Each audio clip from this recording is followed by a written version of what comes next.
오늘 한국 증시에서 하루 만에 벌어진 일입니다. 코스피가 10.84% 떨어졌습니다. 732포인트가 사라지면서 지수는 6023으로 마감했습니다. 장중에는 매매가 20분 동안 아예 멈췄습니다. 서킷 브레이커였습니다. 오늘 무슨 일이 있었고 지금 우리는 무엇을 해야 하는지 정리해드립니다.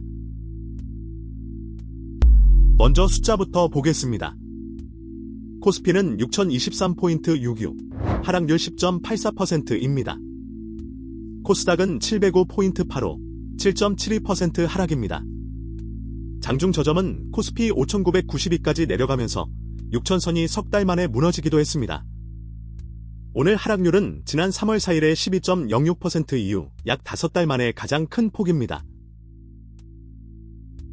검은 화요일, 코스피 10.84% 폭락과 서킷 브레이커. 오늘은 이 폭락이 정확히 무엇 때문에 일어났는지 세 가지 원인을 짚고 지난주 폭락과 무엇이 다른지 비교한 다음 앞으로 사흘 동안 남아있는 일정과 지금 계좌에서 실제로 해야 할 일까지 정리해드립니다. 오늘 장의 시간 순서를 따라가 보겠습니다. 9시 6분, 코스피의 매도 사이드카가 걸렸습니다. 프로그램 매도 주문의 효력을 잠시 멈추는 조치인데 올해 들어 13번째였습니다. 그래도 낙폭이 커지자 10시 13분, 지수가 8% 넘게 빠진 6213 지점에서 1단계 서킷 브레이커가 발동돼 20분 동안 거래가 완전히 중단됐습니다. 올해 8번째입니다. 거래가 재개된 뒤에도 지수는 더 밀렸고 장중 한때 6000선까지 내줬습니다. 오늘 지수를 끌어내린 건 사실상 두 종목이었습니다. 삼성전자가 13.39% 내린 22만원, SK하이닉스가 14.65% 내린 155만원에 마감했습니다. SK스퀘어는 15.6% 빠졌습니다. 코스피 시가총액에서 이 두 종목이 차지하는 비중을 생각하면 오늘 지수 하락의 상당 부분이 반도체 두 종목에서 나왔다는 뜻입니다. 삼성전자의 오늘 낙폭은 조금 특별합니다. 13%가 넘는 하락은 삼성전자 역사에서 네 번째로 큰 낙폭이고 2008년 10월 글로벌 금융위기 당시 이후 17년여 만에 가장 큰 하루 하락률입니다. 지난달 19일 기록한 전고점 37만 4,500원과 비교하면 한 달여 만에 41%가 조정된 셈입니다. 오늘 하루가 아니라 한 달 넘게 진행된 조정의 마지막 한 방이었다는 얘기입니다. 오늘의 수급을 보면 그림이 더 선명해집니다. 유가증권 시장에서 외국인이 4조 9,664억 원을 순매도했습니다. 하루 만에 5조 원 가까이 팔아치운 겁니다. 그 물량을 받아낸 건 개인이었습니다. 개인은 4조 3,337억 원을 순매수했고 기관은 630억 원 순매수로 사실상 중립이었습니다. 지난주 금요일 폭락 때도 어제 반등 때도 외국인은 계속 파는 쪽이었습니다. 오늘은 그 규모가 한 번에 터진 겁니다. 그럼 왜 팔았을까요? 원인은 세 가지가 겹쳤습니다. 첫 번째는 간밤 뉴욕 증시입니다.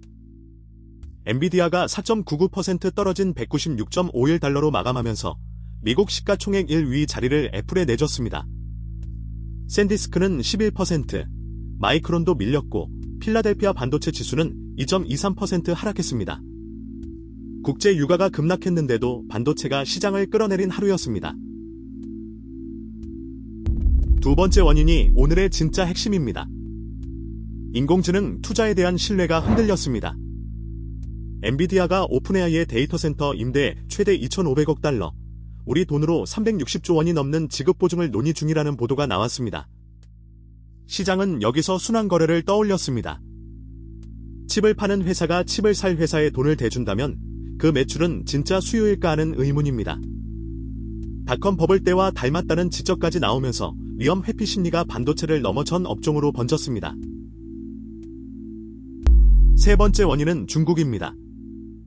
중국 메모리 업체 창신 메모리가 상하이 증시에 상장하면서 첫날 466% 폭등했습니다. 시가총액은 우리 돈 약 712조 원으로 인텔을 넘어섰고 조달한 자금만 12조 원이 넘습니다. 여기에 중국이 자국산 심저회선 노광 장비를 개발했다는 소식까지 겹쳤습니다. 시장은 이걸 범용 디램 공급이 늘어나고 가격 경쟁이 심해진다는 신호로 읽었습니다. 우리 반도체 두 회사의 이익 구조를 직접 건드리는 이야기입니다. 여기서 중요한 구분을 하나 하겠습니다. 지난주 금요일의 폭락과 오늘의 폭락은 성격이 다릅니다. 금요일에는 코스피가 5.72% 빠졌고 원인은 인공지능 투자 비용에 대한 막연한 의심과 유가였습니다. 오늘은 10.84%가 빠졌고 원인이 훨씬 구체적입니다. 중국의 공급 확대라는 산업 구조 이슈와 인공지능 매출의 진정성이라는 수요 이슈가 동시에 나왔습니다. 막연한 불안이 아니라 숫자로 확인해야 할 질문이 생긴 겁니다. 그런데 오늘 한 가지 특이한 점이 있습니다. 주식이 10% 넘게 빠진 날에는 보통 환율이 크게 오릅니다. 그런데 원달러 환율은 오히려 6원 내린 1462원 50전에 마감했습니다. 장중에는 1470원대에 다시 올라서기도 했지만 결국 전날보다 내렸습니다. 외국인이 대규모로 팔았는데도 환율이 크게 튀지 않았다는 건 이번 매도가 한국 시장 전체를 탈출하는 성격이라기보다는 반도체라는 특정 업종에 집중된 매도였을 가능성을 시사합니다. 다만 이건 해석이지 확정은 아닙니다. 이런 날 가장 위험한 생각 3가지를 먼저 맡겠습니다. 첫째, 무서우니까 지금 전부 정리하자. 폭락 당일 장 마감 직전의 매도는 대체로 가장 나쁜 가격에서 이뤄집니다. 둘째, 10% 빠졌으니 지금이 기회다. 전부 넣자. 오늘 하루로 원인이 해결된 게 아니라 오히려 질문이 늘었습니다.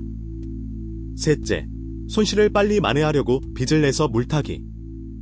이건 가장 확실하게 계좌를 망가뜨리는 방법입니다. 반대 매매를 당한 계좌는 나중에 지수가 회복해도 함께 회복하지 못합니다. 그럼 무엇을 기다려야 할까요? 다행히 답을 줄 이벤트가 바로 사흘 안에 몰려 있습니다. 내일 29일 오전 9시에 스카이닉스가 2분기 실적을 발표합니다. 같은 날 밤에는 마이크로소프트와 메타의 실적이 나옵니다. 모레 30일에는 삼성전자 실적이 나오고 한국 시각 새벽 3시에 연준의 금리 결정과 3시 30분 기자회견이 예정돼 있습니다. 애플과 아마존 실적도 같은 날입니다. 그리고 금요일에는 미국의 개인 소비 지출 물가 지표가 나옵니다. 이 일정에서 실제로 봐야 할 것과 봐도 소용없는 것을 나누겠습니다. 봐야 할 것은 3가지입니다. 첫째, 반도체 회사들이 말하는 다음 분기 전망과 메모리 가격에 대한 언급. 오늘 시장이 던진 질문이 바로 그것이기 때문입니다. 둘째, 빅테크가 발표하는 인공지능 설비 투자 계획의 숫자. 셋째, 연준 의장 회견의 방향을 나타내는 표현입니다. 반대로 볼 필요 없는 것도 3가지입니다. 실시간 호가창, 발표 직후 5분간의 급등락, 그리고 결과를 미리 마치겠다는 예측 기사입니다. 이제 오늘 밤에 실제로 할 일입니다. 5가지로 정리하겠습니다. 첫째, 오늘 계좌를 열어 보대 매매 버튼은 누르지 마세요. 확인만 하는 겁니다. 둘째, 내 자산에서 현금이 몇 %인지 적어보세요. 정답 비율은 없지만 오늘 잠이 오지 않는다면 위험자산 비중이 나에게 큰 겁니다.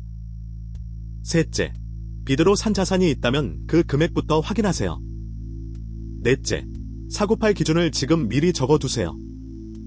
실적과 회견이 나온 다음에 정하면 이미 늦습니다. 다섯째, 적립식으로 넣던 금액은 일정 그대로 유지하세요. 5번째 이야기를 조금 더 하겠습니다. 오늘 같은 날 적립식 투자자는 지난주보다 10% 이상 싼 가격에 같은 돈을 넣게 됩니다. 이건 타이밍을 맞춰서 얻은 결과가 아니라 규칙을 지켜서 자동으로 얻은 결과입니다. 반대로 오늘 겁이 나서 이번 달 납입을 건너뛰면 정확히 가장 싼 구간을 스스로 빼먹는 셈이 됩니다. 물론 이건 하락이 여기서 멈춘다는 뜻이 아닙니다. 더 빠질 수도 있고 그러면 다음 달에 더 싸게 사게 되는 것뿐입니다. 마지막으로 관점 하나만 덧붙이겠습니다. 10% 폭락은 분명 드문 일이지만 시장 역사에서 없던 일도 아닙니다. 올해만 해도 서킷 브레이커가 8번 발동됐습니다. 문제는 이런 날이 언제 오는지 아무도 미리 알 수 없다는 점이고, 그래서 대비는 예측이 아니라 구조로 하는 겁니다. 버틸 수 있는 현금, 감당 가능한 비중, 그리고 미리 정해둔 규칙. 오늘 같은 날 계좌를 지키는 건 이 세 가지지. 오늘의 뉴스를 남들보다 빨리 읽는 능력이 아닙니다. 분명히 짚겠습니다. 오늘 소개한 지수와 종목의 수치, 수급 금액은 2026년 7월 28일 장 마감 기준으로 보도된 내용이며 이후 정정되거나 달라질 수 있습니다. 앞으로의 일정과 전망도 바뀔 수 있습니다. 저는 오늘 어떤 종목도 샀거나 팔라고 추천하지 않았고 앞으로의 방향을 예측하지도 않았습니다. 예측할 수도 없습니다. 모든 투자에는 변동성과 원금 손실 위험이 있고 과거의 흐름은 미래를 보장하지 않습니다. 최종 판단과 책임은 언제나 본인에게 있습니다. 정리하겠습니다. 오늘 코스피는 10.84% 폭락했고 서킷 브레이커가 발동됐습니다.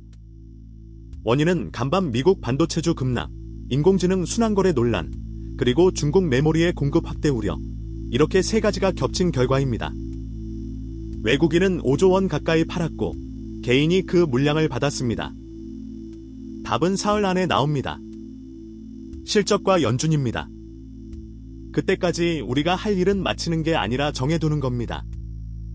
현금 비중을 확인하고 빚을 늘리지 않고 기준을 미리 적어두는 것, 내일도 핵심 이슈를 정리해드리겠습니다. 구독과 좋아요 잊지 마세요.